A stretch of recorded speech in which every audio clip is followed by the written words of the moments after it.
When I wrote A Grief Unveiled, One Father's Journey Through the Death of a Child, I wrote it as more of a series of meditations to be a gift for my wife and our children.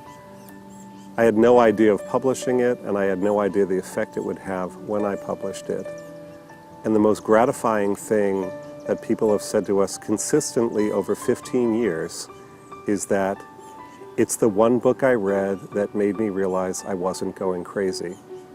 To me, that's enormously humbling that out of our poverty we could share the experience of losing our son in all its brute reality and realize that by so doing it was able to reach some places where other parents who had lost children were.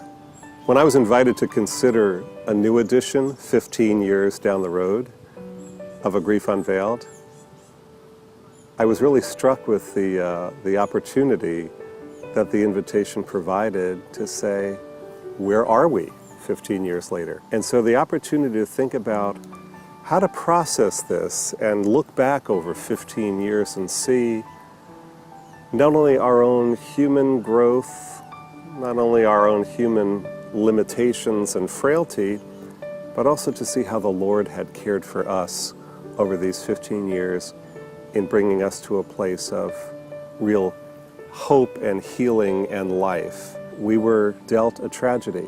There's no doubt about that. We've also been able to see the Lord move in our hearts and our lives, each and every one of us in the family, in many, many different ways, in light of the tragedy. So it's with humble gratitude that we took up the invitation to pen a few more chapters to say what happened since, what the children have written. It's very real, and I decided not to overly correct their theology because their theology is for where they're at as kids, and I didn't want to edit their heartfelt thoughts.